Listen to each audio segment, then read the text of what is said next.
Jason Lemkin, and SaaStr Chief AI Officer, Amelia Leroute.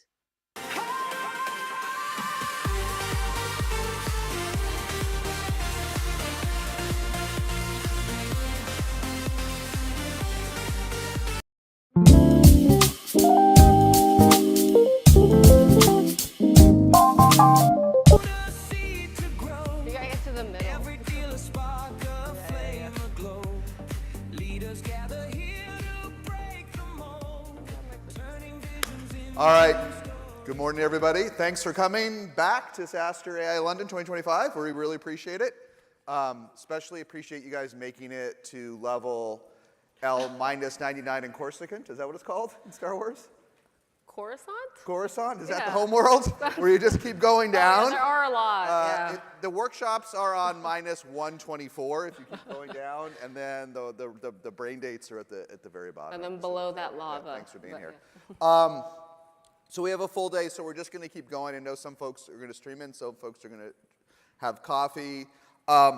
This first session, we will go deep on our agents, our 20 agents, in particular the core ones we use for outbound, inbound, leftbound, rightbound, and sales. Amelia's going to drive this. We will do this for about 45 minutes. We will take questions at the end. Yes. Then we're going to bring this divider across the room and split it into 2 workshops. Yep. But if you guys want to keep going on sales and GTM agents, Amelia will, with the CEO of Artisan, do another deep dive. And I think that'll be very focused on the performance of that agent, right? Of outbound, yep. But it'll all be very, if you want to go even deeper, you can come to that workshop about 15 minutes after this one ends, right? Correct. So we're going to go super deep on this. And I'm going to let Amelia dive in. But one thing I want to give folks context on, if you guys have followed us, maybe you've even seen a version of this content. We're updating it all with all the latest data, all the emails we've sent, all the performance, everything that our AI SDRs and agents do. So you'll get all the latest data that Amelia has aggregated. The one thing I want to bring up, because we've heard it online, and then I've heard it at this event already, is a lot of folks are like, well, that's great. This stuff works for SaaStr. It doesn't, but it won't work for me. I'm not as big. I don't have your scale. I don't have your data. I don't have your history. Amelia will dig in here. It's not true. All of this will work for you to some degree. Why? All of you have data. All of you have leads. All of you have a database. Very few people here at this event have 0 in revenue. Very few people here have 0 customers and 0 prospects. Those guys go to Web Summit, okay? This is SaaStr AI. You guys have customers and revenue. So agents will work for you, whether you have to train them or tune them differently. Amelia Diggett, maybe so. And maybe you don't have 10 years of data, but you don't need as much data as you think, and you don't need as much trailing data as you think for agents to work. Here's the simple aha moment, and I know a lot of you know this, so it sounds Captain Obvious, and then I will let Amelia drive this. To simplify a lot of complexity. The mistake that everyone made in AI SDRs and AI sales agents in 2024 and into this year, and even through today, and even conversations we have today, but especially is they would buy a product, do nothing, and expect it to get you millions of revenue. It don't work that way. Amelia will dive into it. It didn't work that way before Claude 4 when none of these products work. It didn't work that way after Q1 this year when they started to get good, and it don't work that way today. The way an AI agent works for sales, for GTM, is you figure out something that works with your team with humans. You figure out an email, an outreach, a script, a set of objections that you overcome, a set of questions. You nail it yourself, just like it has always been at SaaStr since the beginning. Humans figure it out, and then you take what's worked and you give it to the agent and you train it for a month and then every day after, and you take what worked and you do it at scale. That's all these products do. Listen, there's a lot of AI, there's a lot of LMs, a lot of sophistication. You're going to learn about it all day. But at the end of the day, if you want to simplify it, because all these products are good, take what humans have nailed, document it, and then train an agent with what works. If you're expecting an agent to sell when you can't sell, that's never worked. You got to go back to the old days of founder-led sales, but instead of giving it to that first human you hired, you give it to the first agent you hired. But basically the same thing. So with that, Amelia, we'll dive into our data. Okay, well, let's do it. Well, I wanted to focus today, just for some of you that have been to our podcast or watched Workshop Wednesday, I aggregated a lot of our data, I put in some new data, and then I'm going to focus a lot on hyper-customizing at scale, just so that we can focus in for these next 40-ish minutes, and then I'll try and save time for questions at the end. So if you Just one haven't, question before you go deep. Yes. You guys hear any echo from Amelia? No, just me? Okay, keep going. We had an event in 2019 where everyone heard echo for a whole day, so I just wanted to make sure before we go too deep. Okay, keep going. It's good. If you haven't seen this yet, these are our 20+ agents we've deployed. You can go to SaaStr AI/agents. A lot of these agents I'm going to talk about today. Because this whole guide is up, I'm not going to mention too many of the vendors because I aggregated a lot of the data. I'll talk about some of them, but they're all in depth here. So SaaStr AI/agents. A lot of them are third party. Some are ones that we vibe coded. Some of these agents have sub-agents, which I'll talk about in a little bit. But these are our 20+ agents that we have currently right now at SaaStr. We do also have more agents than humans. So I literally just saw someone we know yesterday and was like, oh, SaaStr London looks so great. This is my first time here. How many SaaStr employees did this? I was like, well, there's 2 on this stage. There's 1 more full-time employee. We've got a few contractors trusted that we brought here to London, and then we have all of our agents. So we have more agents than humans. But on today's topic of hyper-customizing GTM at scale. So this is just in the last 6-ish months. So after SaaStr in May, so basically post-annual for us, we really started going deep on this AI journey, deploying our agents, and we wanted to see what would work in different use cases. As we did that, we deployed more agents in more use cases, more sub-agents, and that's how we ended up with this hyper-customized AI emails and messages at scale in the last 6 months. So just to give you context, our personalized outbound 6 months ago when we still had people before all the agents, the average SDR we had here as a human would send, on the low end, maybe 75 emails a month per rep, and at the high end, maybe somewhere like 280, 300s, right, per rep per month. So if you look at this total over the last 6 months, almost 60,000, so let's say 10K a month, that's 32x the max output that those human SDRs were doing in a very short amount of time. I'll talk about the ramp time of these agents, which was a little bit different than humans. But if you think about this, that means we were also only doing about 3% hyper-personalized emails at scale before this, because the other thing I'll show you right now is the consistency between our customization of our agents versus on humans, very hit or miss, right? You have one SDR that's maybe really good. They send really good high-quality emails. You get another SDR, they're just not getting it, and the email's terrible. Like, you wouldn't buy from them. You're embarrassed that they sent this email, and you wish you could unsend it. So this is how you can get hyper-customized at scale. And a majority of these target accounts are receiving, highly customized messages and reply on the first send. So that's something I think that is also a big learning, is if you do this right and train the agents the right way, not only is it different from a human AI, like a human SDR, but I think on most human sequences, it takes a few messages, whereas on ours, because it's so custom, usually on the first email or first message, we get a reply. So a lot of change to encapsulate here. So why did that? Go back to 1 second to that slide? Yes. 2 things. This is really good. Yep. First of all, the timing here is really interesting. Maybe you're going to get to it. But this, if I see this, so these are 3. These are our 3 main outbound. Agents, artisan, qualified, agent force. Correct. And if I'm looking at, and that's the sequence, we did artisan first, then qualified, then agent force, right? Correct. So in the sequence of time, we did artisan first, then qualified, then agent force. But actually, qualified's done more because it's all on the website. So yes.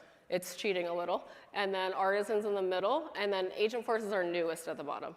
Got it. This is the But, volume. okay, I thought it's a good chart. I thought some of the things you're saying is by the time you get to your third agent, you can also roll it out more quickly. Maybe I wasn't reading that into the chart, but You can, yeah. the other thing, and then Amelia, keep going. The other thing, and Amelia will show you examples of the emails and communications our agents are selling. Another sort of criticism that I hear from folks, I put criticism in air quotes, is, oh, those emails are only pretty good. Like, you talk about hyper-customization, but this isn't going back to the 1980s when you bought this and you did this. Like, they're good, but they're not. The bar, this is important when folks say, oh, I can't do this. The bar is as good or better than, like, your average human SDR. Yep. So you will see these emails are customized Depending on how we do them, we have more data to pull from. If you were at SaaStr 3 years ago, we know about you. They get better. But your jaw's not going to fall on the floor when you see these emails. You're going to see they're pretty good. They get as good or a higher or equivalent response rate to humans. Correct. But they're not the most, the customization on a scale of 1 to 10, I'd say, varies from a 3 to a 6. Yeah, and I'll actually show you. It's not in a 12. This isn't an email that someone spent equivalent to spending a month of deep clawed research crafting. They're just they're just pretty good. Yeah. But the average human, and a lot of folks on the internet are like, well, I could do better than this if I hired 30 top-tier SDRs. Maybe. Where are you going to find 30 top-tier Oxford graduated SDRs that want to carefully craft an email each day? And if they're that good, they want to be promoted to AE in like 3 months. So they're going to cycle out and leave. So the real bar is better than the average human with 24/7 consistency. And that's what that's what you're going to see in these emails. Like pretty good with not a lot of errors. That's good enough to crush it. Yeah, the 24/7 thing I'll get to, and it's part of why it works. So at scale, you'll see in that chart I just showed. So I'll break it out a little bit. Artisan overall, and we're live streaming, by the way, guys. So if you want the slides and all the data, you can also go on our live stream. But you can also keep taking photos. And for Artisan, that one it actually went up. It's about a 6% overall response rate now. You know, average for normal SDR is 2 to 4. Qualified has inbound, so that's about the same at 6%. And then Agentforce, we've said this has a higher open rate. I'll tell you why. It's our newest agent. It's also people we ghosted. So it kind of makes sense that they were like, you finally followed up with me. I'm like, sorry, my human wouldn't, but my AI agent would. So, also more importantly, I feel like I see people getting this wrong is not empowering their agents to sell, especially if you have something that is a low ASP, something like a ticket to SaaStr London is a great example. Between our 2 agents that I empowered to sell, they sold 15% of the ticket revenue for this event, which is kind of crazy because in the past when we've had human SDRs try and sell tickets, I think they sold like literally I could count on one hand. So at that volume and at that scale, I see people getting this wrong a lot, which I'll get into. But why does this work, right? It's because all of these different platforms have different things that they're using to contextualize to add value back to the prospect. So instead of making it too much about SaaStr, we really try and tune up our agents and train them so that all the value is about their company, what they're doing, and why they should be at something like a SaaStr. I think that's also important as you're training your agents or thinking about rolling this out, is that it should be about adding value, right? I feel like somehow that got lost in all the outbound madness, but that should have always been the case, and it's definitely the case with AI. AI will also know your product a lot better than most entry-level like SDRs. And so whatever you tell it about the product, it will contextualize for them and add value. So AI does this in a way, you know, obviously 60,000 messages we couldn't do ourselves beforehand. So it's really crazy to see, which we'll dive into. And maybe one thing to add on that data. I wrote a SaaStr post on this recently, but the Agentforce 70% open rate, which on its surface is jaw-droppingly high, right? Let me dig into that for just 1 second. And the 15% of revenue from London. This is a theme I call having agents do the work humans don't want to do or are unwilling to do, okay? So the 15% of ticket revenue, folks coming here, for 6 years on and off, we tried to get our human SDRs to help us reach out to return attendees and get them to come to SaaStr Annual London. They just wouldn't do it. It wasn't worth their time. They wanted to hunt a 6-figure sponsorships. We'd ask them. We'd give them incentives. We'd give them Starbucks cards. We'd beg them. We'd shame them. They wouldn't do it. And they said they'd do it, and then finally we would use tools like Momentum and Attentive, and we see they didn't actually do it, and they lied, okay? So that 15%, here's the point, it's a lift without the agent we wouldn't have gotten. Yes. So I know a lot of folks, again, going to the service country, want to turn on an AI SDR and have it magically create revenue.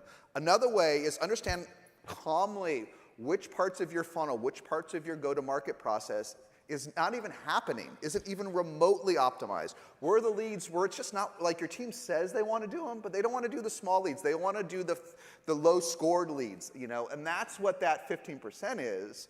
The Agentforce one, if you didn't read this or catch it, why is it, this is amazing and a tragedy at the same time. These are folks who reached out to us and said they wanted to sponsor SaaStr for 5 or 6 figure tickets, and we did not respond to them. As our human team did not Not because we respond. didn't like round robin it, not because Just for didn't lack respond. of trying, it's just because our SDRs just said, It wasn't worth "We're their gonna book time. a meeting." They mentally leave, and everyone, like you're gonna say they don't do it, every salesperson is I'm on managing it. their time. They're gonna force rank their leads in their head. They're gonna put all their effort into that one big deal that's gonna close this quarter, a little bit of effort into the small ones, and nothing to the bottom. I mean, literally, while we were here in London, about 5 days ago, I wrote this on Twitter yesterday, I reached out to a vendor for a $10,000 product, and I said, I want to buy it while we're here. I don't have a lot of time. We're here at SaaStr London. I have 2 questions. I didn't hear back till yesterday afternoon. I was handed to another rep because it wasn't worth the first rep's time for $10,000. And that rep said, let's get on the phone and talk about your questions. 5-day response, get on, I mean, you lost the deal, right? So if you can put AI into that scenario, or the ones that wasn't worth their time, 70% open rate, even if you grow 15 or 20% faster in 2026 because of AI, it's a gift from heaven, right? And that's what a lot of this is. Figure out, you know, it's not all magic, but it is magical if you can get a lift out of the folks that just aren't being touched in your funnel. And I'll keep going, I don't want to take all your time. Yep. But don't assume, if you're not deep on your funnel, don't assume every lead is being touched optimally. Don't assume every lead, I have an old SaaStr post that every lead should be treated like a queen or king. Every lead is precious. I reached out, that $10,000 is a lot of money to me. Okay, maybe it's not a lot of money to people. That would be Amelia and I basically spending it out of our own pocket. That's not nothing, okay? Even in London, like 10,000, you can buy something nice for 10. That's like a lot of, what's the steak place? Flatiron. Yeah, a lot of flat irons for $10,000, okay? It wasn't even worth their time to get back to us. It's always worth the AI's time to get back to them. It's always worth it. And your leads deserve it, so keep going. But that's why there's some of this magical rate, is because humans wouldn't do the work. Yeah, it's great too because your AI, I'm going to skip that one for a second, but your AI isn't picky. So just on that point, why is this so great, right? Like, why were human SDRs, when we had them, only 3% doing of what we did now? Part of that is what you're talking about, right? There's downtime, there's holidays, people sleep, I guess. No, honestly, more importantly, it'd be like, okay, you know, you have planned time off, sure, but then somehow, when it comes to SDRs, there's always a lot of unplanned downtime for all the humans. And so I think that's something where, since the AI works 24/7, I was actually just talking to Philippe, who's presenting later, we were saying once you get a few agents, actually your problem becomes not having agents. Your problem is keeping up with your agents. So we'll talk about that a little bit later when you guys come back for his noon session. But because it works 24/7, this is now our biggest issue, is actually keeping up with our agents. Like, I get constant Slacks, notifications, your AI is doing this, your AI is doing that. And we try and watch it all, right? Like, we want to make sure our AI is saying the right things, treating people properly. So many people yesterday were coming into SaaStr saying, like, oh, hey, Amelia, thanks for your help. I was like, did I help you? Oh, they're like, oh, no, Amelia AI helped me, or Jason AI helped me. I'm like, fantastic, this is real Amelia. And I'm glad my AI agent could be there when I was either sleeping or walking my dog. So you'll enter a new world quickly where you have to learn to actually keep up with your agents once you get the hang of them. But it is also part of why it works so well. I put an example here. I'm trying to think of which one's this from. It doesn't even matter. But you'll see here, this is an example of like a highly customized email. Again, it's tying back value to the person versus it being too much about SaaStr. I think in this case, it's using some website optimization of what they were looking at and tied it back to them and what they were posting about. And then this one had a meetings link as well. So there's a few things I want to get into. I want to get into this one because a few folks have asked us on our previous webinars to create like a mind map, which I didn't have previously, so I made one for this. A lot of people have asked me, like, how did you think about like the rollout, right, of AI SDRs? I'm like, well, we had SaaStr Annual, we had a few human SDRs, and after SaaStr Annual, they quit. And so instead of replacing them with another human, I replaced them with AI.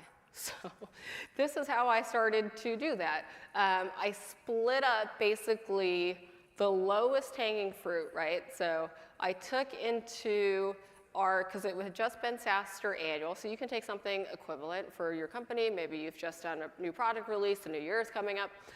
You can do something that adds value and say, okay, I've got all these contacts, so let's say I want to follow up with them in my agent. I'm going to train my agent on these specific contacts. So it should be a subset. You should never just unleash an AI agent on your entire database. Like, do not do that. It will not be customized. It's not going to work like this. Like, you do need to train either sub-agents, depending on what platform you use, or do like sub-campaigns, however they call it. But basically, you want to make sure that each thing you're deploying in your AI SDR is specifically trained and tuned for that persona that you're going to go after. So you're going to make little sub-personas, right, of your target buyers. Is it a CRO? Has the CRO done something with us? Is it a CMO? Have they been to our website? Have they churned? Or do I feel like their usage is down and they're about to churn? Like, you can also use this for CS use cases and marketing. Like, all of this starts to converge. But basically, all of these things are things you can put into different sub-agents, train it, make it personalized to those leads. I usually keep it in batches of like 800 to 1,000. I don't try and do more than that. I try and get that hyper-customized on who I'm targeting with each of our sub-agents. And then I'll pick which, in our case, we have more than one outbound AI SDR, and so I'll pick which agent I think is the best one for that. I'll pop it into that agent, train it, fire it up, and then give it the sequence that I want of, okay, I want you to, maybe I want this one to book a meeting, I want this one to sell a ticket, I want this one to follow up with a lead we never followed up with, I want this one to book a meeting. And so I'll also give it different goals for each of those personas. So that's how I kind of start to map it out. Important to know, though, I did not start with all of these, right? I actually have more than this, but it's important to stair-step it, right? So start with one. Like, a really good one is people you might have ghosted or didn't know that you had ghosted.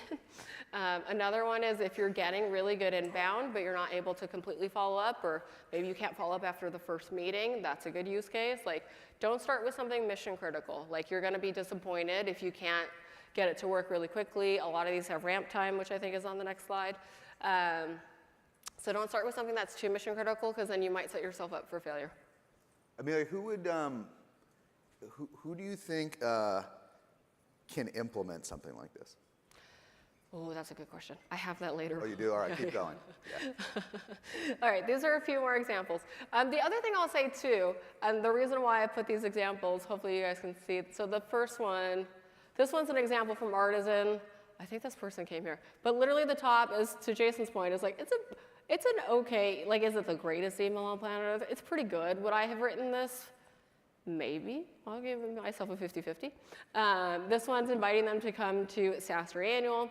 And literally this says on the bottom, hey, I'm a fan. I'm going to see if I can come attend. Did your AI SDR write this? Because it got my attention versus trash, which just real Amelia answered. So I was like, it's a mystery for you. On the next sample, hold on, let me try and go ahead. OK. Then there's another example where, like, just because it's an AI SDR and you are going to have all these hyper-personalized emails, don't expect that every response will be positive. Like, most of the time, I get a response like the last one. Sometimes I get a response that's like this. That's like very nice, but I'm not going to be there. And I'm like, cool, I'm going to follow up with this guy later. Like, not everything is going to be an instant yes. Like, I think that's another fallacy of like the AI SDRs is like, if you're trying to get it to book meetings, sell something, it may not do that on the first action. Almost like that was true before the AI SDR with regular SDRs. So all those things you know to be true are still true even with the AI. OK, I want to talk about this one. You know, just on those examples, yeah. One, you know, a lot of folks ask us, do they know it's an AI?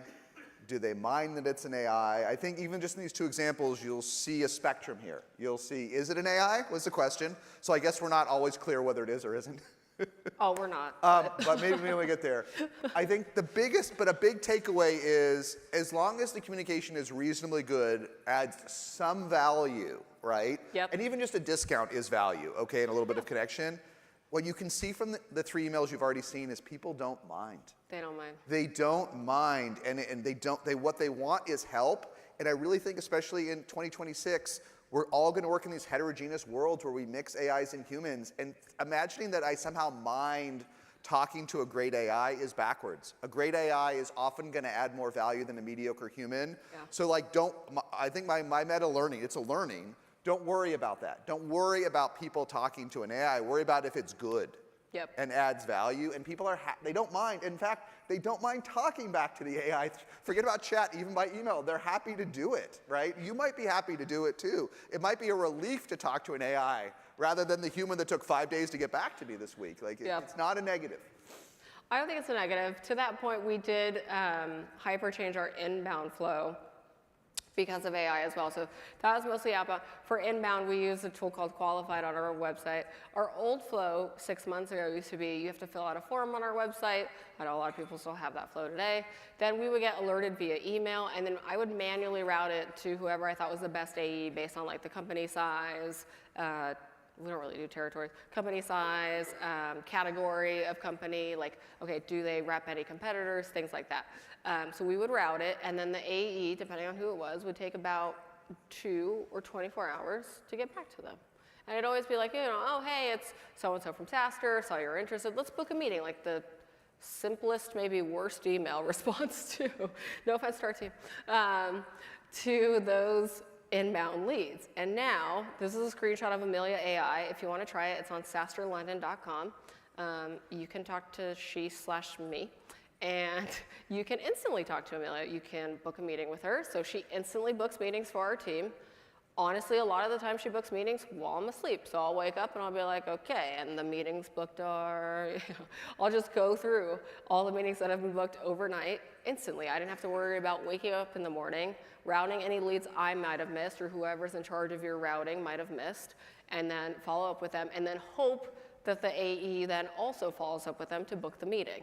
So now what I do instead, it's already pre-booked. I wake up in the morning, I talk to Dave and our sales team, I'm like, hey, these people booked, here's the context of the conversation, here's what we already know about them, now you can have a better meeting with this person. You can literally skip like steps 1 through 5 and just go to meeting, like just pass go. Yeah, if you and there's a lot of vendors that can do this pretty well today. If this is already well understood to you and you've already implemented this, great, okay? But if in 2026 you're still having humans qualify a lot of your prospects and wait, there's no need with AI. And Amelia will talk about training. You are going to have to pick a vendor and you're going to have to train it for 30 days with your data. But there's no reason a prospect shouldn't be able to interact fluidly with an AI, not even know they're being qualified. Okay, not in this yucky, objectionable, dated way of whether you're worth someone that just graduated from college's time or not, which has always been kind of gross and uncomfortable if you've been through it on the other side. The agent should do it elegantly. Great to hear from you. Glad you're interested. Tell me about your team. Tell me about what your goals are. Talk in English through video, audio, typing. Great. You know who would be perfect for you? Let me set something up with David. He's free tomorrow at 11. Does it work for you? Right now at night when you're ready. If you don't have that on your website, implement it. This, like maybe before the end of the year. This is low-hanging fruit. The products with AI after the 4s, after Claude 4 and and ChatGPT 4, they've all gotten really good. They can all do this. Calendly on steroids and instantly qualified. It all works today. There's no excuse to not do this, and there's no excuse to have yucky qualification. Like there maybe if you have a 7-figure product and there's a lot of, but even there, the AI can qualify a 7-figure product. What department are you in? What are you trying to get going? Who's on the buying committee? There's just no excuse to have yucky qualification. Just eliminate it. And I really think most SDRs will die next year, but and I know we throw around these terms differently. The BDR that sort of smarmily qualifies you, that's gonna die. Like there's no need for that with these tools. So this is low-hanging fruit to implement, and you will, if a prospect can have a wonderful time, get their questions answered for real without a used car salesman, and book a meeting in real time, you're gonna close more. Whether it's 1% more or 20% more, it's much better.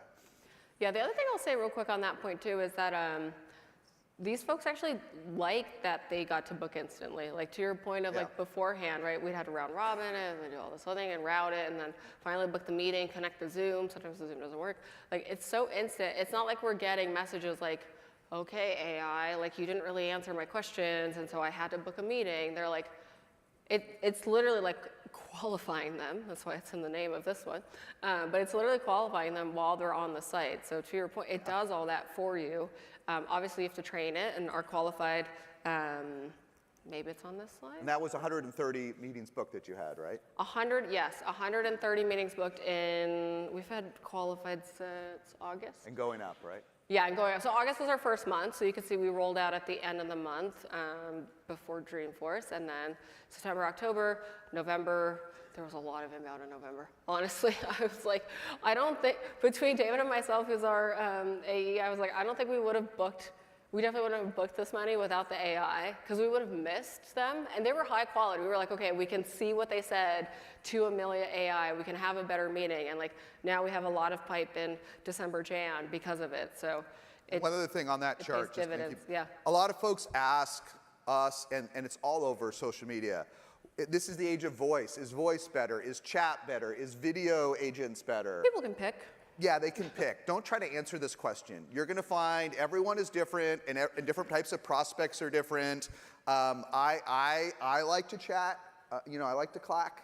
Other folks really like to talk. I can tell you on our first agent, Delphi, where we've done like 150,000 chats, the ratio is about 80-20, 80%, maybe it's 85-15. 85% people like to chat, 15% like voice. But there may be different buyers. You may have more traditional buyers that want to pick up the phone. Chat obviously is the easiest to implement. Voice is so easy. It takes almost no time. Hard. Video's the most work. Okay, video's a lot of work. And we've just launched it. We actually don't know how well it will perform yet, I don't think, right? But some people early like metrics, yeah. Some people like it it already. Some people like it. They like that it's, part of why we made it video was because so many people used our inbound agent, and it does a little bit of outbound, that I wanted to start to literally ramp our AI like a human, to be able to start to sell more. So that's why we added the video, because I was like, okay, I needed to add a layer of trust where I feel like on a chat, I don't know, I wouldn't buy something on a chat necessarily. It might add a layer of trust for some people. But yeah, it might add a layer of trust of like, this is literally me. I went to Qualified for a whole day and filmed this. I think the video is dropping later today. So you can see how I did this. It was a whole day. Yeah. I had to like look at the camera and like blink slowly, then like say weird words. But it was fun for me. But like, this is my likeness, obviously, too. But I was like, okay, like, it's Amelia AI. Some people know me from SaaStr or like the pod, and like, it just builds trust. Where I was like, okay, if I want her to try to qualify people even more for our meetings, I feel like the video will add an extra layer where they're like, oh, I know Amelia. She spends a lot of time with her AI. I might trust that to like get me maybe even further down the funnel. But you don't have, if you're deploying, you haven't done it yet, or you're in the midst of it, you don't have to overanalyze this like on social media, okay? Just do it, like just do it. Like the whole theme of this is pick an agent. At some level, it doesn't matter which one, as long as it's a well-trusted vendor for your use case, and train it. And then don't overanalyze, is voice better, video or chat, or is this creepy or good or weird? Just do it. And you're probably going to find chat's the easiest to do first, because it just works out of the box. Voice really, I mean, literally, for the openers for this event, Amelia did it on 11 labs in about 5 minutes in the green room yesterday. Voice is not a lot of work to train on your voice. It's a little bit of work. And video is 2 orders of magnitude more work. So just sequence them in. Yep. Don't overanalyze a lot of the stuff. Just pick a leader, train, and go, and then sequence. They all work. Yes, I will say though, it does take a lot of time. I would not leave your agents to their own devices. So I'm gonna get into our top learnings here, because this ties into a lot of what we have here, and I want to try and take a couple questions before we have to wall. So just this last week, I was talking to a go-to-market company in the SaaStr community. We all know it if I said it, but they're at $1 billion in revenue, not in valuation, revenue. And I was talking to their head of go-to-market, who's now also their head of AI, and their head of sales. And they were like, oh, you know, we're looking at all these different AI SDRs. We want to roll it out. We want to pair it with each human SDR on the sales team. I said, Godspeed. I don't think that will work. I don't think you should just unleash an AI you do not know how to use. They were literally calling me to ask me how we do all this. I was like, okay, so let me get this straight. You don't know how to use it. And they're like, no, you know, we're learning. We're like figuring this out. I was like, valid, but also if you don't know how to use it, why do you expect that your brand new BDRs and SDRs that you literally just hired in the last 0 to 3 months will know how to use the AI version? In all fairness, it sounds silly to us, okay? But if we think pre-AI, in the old days, you might buy Outreach or SalesLoft, and you should put processes in place, and you should build templates for your team. But a lot of smaller orgs would just hand it to their SDRs and teams. Pick the tool. In fact, a lot of them would even give them budget. Pick the tool you like. Pick your Mixmax or Outreach and SalesLoft, whichever one you like. Write your own kind of crummy cadences and set them loose. Yeah. It doesn't work in AI. It doesn't work. And so their idea, this was a very strong, well-respected billion-dollar AI B2B company. They wanted to do the same here. They want to just hand the tool to their brand new SDRs, let them train it and figure it out, do all that segmentation and sequencing Amelia had, and figured it would just magically work.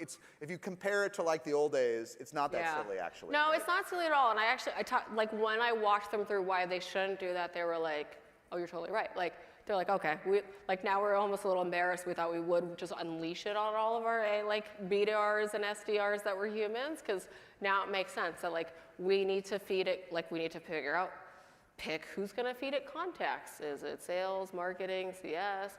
Okay, which contacts? Okay, once it gets a response, who does that go to? And they were like, oh, we haven't thought about these things yet. I was like, okay, think about those things first. Maybe do a little map of how you're going to use the contacts, and then roll it out. Roll it out with contacts right now that no one's touching. I'm like, whatever AI agent, SDR thing you're looking at, just buy one. You're looking at 3, just pick one. Just pick the best one you think. Yeah. And roll out one where you're like, okay, they were like, no, we literally have this set of, everyone has this set of leads no one is touching. I was like, all right, do that first. And then when that works and you've got it figured out and you've got it tuned in 6 weeks, then you can start to roll it out to the leads and then stair step it, go from there. Also why this worked is we have a single source of truth. And that's what I told this company as well. I go, you need to have one single source of truth of which agents get which contacts, what follow-up are they getting, what CTA are they getting, what do we do with them when they close. The AI doesn't really ask for a lot of commissions, so you got to figure that part out. Who handles the renewals if the AI closes the entire thing by itself, right? These are all things you should think about as you're deploying it. So that's part of why ours worked so well. I don't really like to say orchestrating, but it is true. We do orchestrate all of our agents through the 2 people on this stage here and decide which contacts go to which people. On the amount of time it takes to get these set up, so each of these took about 2 weeks, except for the video thing I just showed you. And that's on purpose. If you get frustrated in a cycle because you're like, oh, all these AI companies are like, you need 2 weeks, you need a month, you need 6 weeks. I'm like, it takes time. Literally people keep out oh, can I set it up in a day and it'll just work? I'm too busy. I'm like, you got to make the time. Otherwise, it's not going to work. Otherwise, it's not going to work. Each of them require maybe different things for you to do while you're warming up and tuning the different AIs. But again, a lot of this is also on you to see, okay, in the early days, we read every single message, every little thing that our AI was saying, we would read. Now I spot check and I have flags in play. Basically it'll throw a flag on the field if it needs me.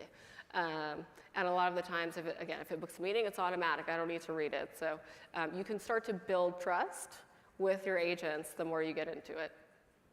I mentioned this a little bit earlier, but I think for self-serve models or things that have a lower ASP, I think it's a big oversight that I see a lot of companies, they roll out things like a qualified even or an artisan, and they don't let it sell. They're like, oh, I'm gonna book a meeting for every $500 thing because I don't trust the AI. I'm like, have you tried to trust the AI? Have you tried to give your agent something where it can sell within certain bounds, like ours has? I was like, it works pretty good.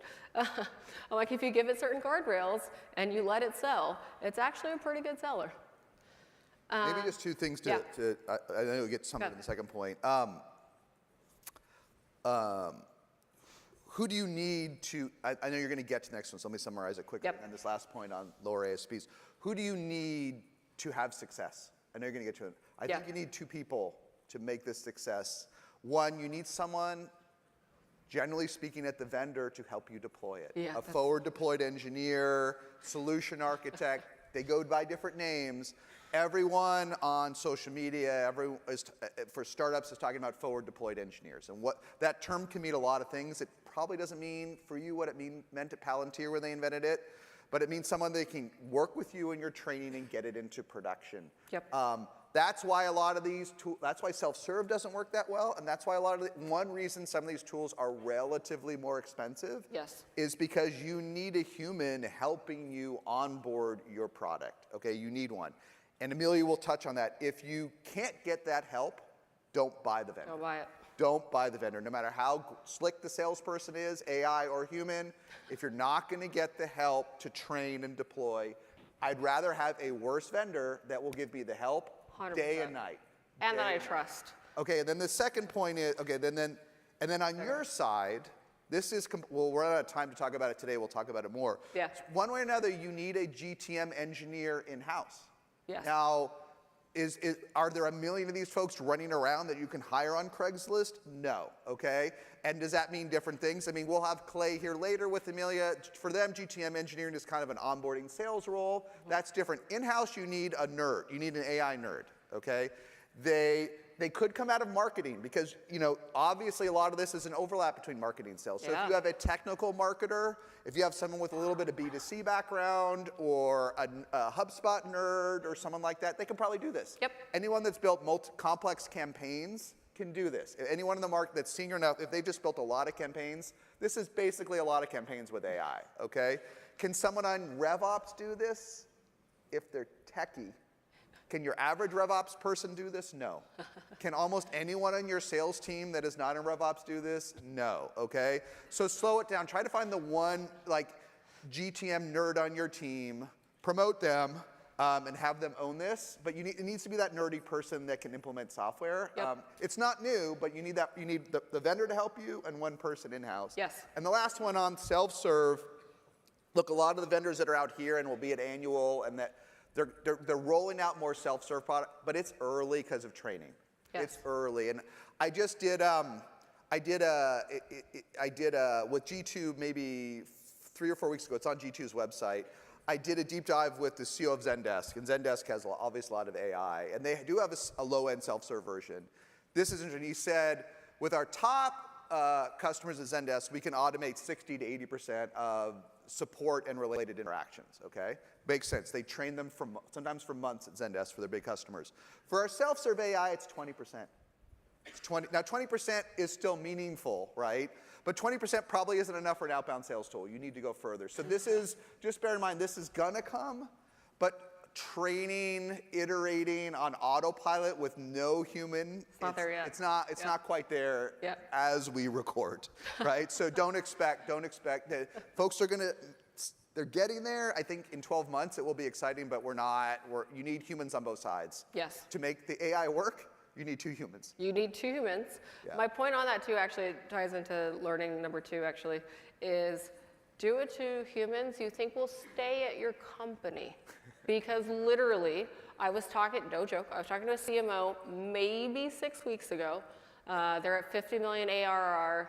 I can't remember their name right now because I'm sleepy, but they're at 50 million ARR. They're like, okay, he's like, oh, I'm gonna bake off with like 10 different AI SDRs. I was like, first mistake, don't do 10 bake-offs, too many.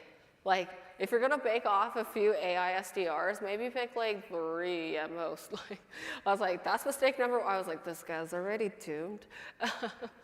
But guess what? I went to go look this guy up. He's already gone. Gone? He's gone. So listen, if it was true before AI, it's probably still true now. So turnover in GTM was high pre-AI. It's still high now. It actually might be higher if you believe all the LinkedIn hype. So don't stake, if you're a founder here, don't stake your entire like AI go-to-market strategy on one person, like your CMO or CRO. If you even sniff or hint that they might leave January 1, which is not far away. Like, you're gonna spend the next 4 weeks arguing, and they're just gonna leave on Jan 1. I think we gotta return this room in like 2 minutes, right? Yeah, we do, but it's okay.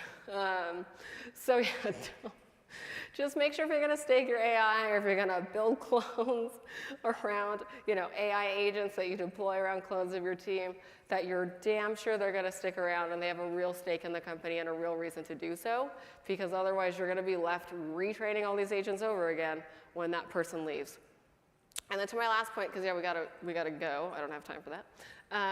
My last point to yours on picking a vendor. I'm gonna skip that one because I don't have time. Don't enter too many bake-offs, as I just said. When it comes to our budget, we've already touched on this, but yeah, some of these tools are like 40 to 100K a year-ish, but we replace headcount. But some on the marketing side, which we didn't get time to today, but we have a YouTube session about like our whole marketing go-to-market stack. Some of those are $20, so don't fall into the trap of the vendors who don't help you. So this is me at Salesforce Tower before I got on the plane here. They have this giant Christmas tree. That's me. This should be everyone's sales team now. So it's me, my FDE, which I didn't have a couple weeks ago. So I now have a forward deployed engineer, my account manager, and my sales rep. And I'm like, that is the nucleus now. That is the new nucleus of everyone who's on our primary account team should be these 3 people, right? You have somebody to escalate to as a CSM, you've got your normal sales rep, and you have your FDE. And I literally text with all these people now. I've gotten to know them, I trust them with our data. I mean, in this case, it's Salesforce, so they've always had our data, and they use it in Agentforce. But if folks say they don't want to help you or they can't help you, I wouldn't be too eager to give all your data to them for the AI agents. Just pick folks you trust, talk to them, talk to the humans, ask them for customer references. I do references for all of these folks all the time, all day long. I do either short references, long references. I talk to these people all the time to do references for some of these products that we've mentioned. So ask them for one. I think too often now, again, in the age of AI, people skip this step, which is maybe now more important than ever. Just ask for a really good, solid customer reference, a logo that you might know. See if they give you one. They don't give you one, go on to the next vendor. Pick somebody you trust. And then on that, since we didn't get to all the questions. Yeah. Yeah. Oh, yeah, I think we're out. We're going to take a break here and flip the room. Yes. And we'll do more on this at 10. So yeah, right? so literally we're just going to do a little movie for magic. folks with questions, 2 things. We're going to do a follow-up session on Zoom in 2 weeks. So bring all your questions and come live. And we'll also vibe code a little thing when we get back where you can type your questions into. We'll answer them either in text or all live the or others. questions. It's a lot of people in this room, but we will answer every single person's question on all of this when we're back, and we'll do a follow-up, or maybe even 2 live for folks in this room. Yes, hopefully this is helpful. Thanks, everybody. Thanks, guys.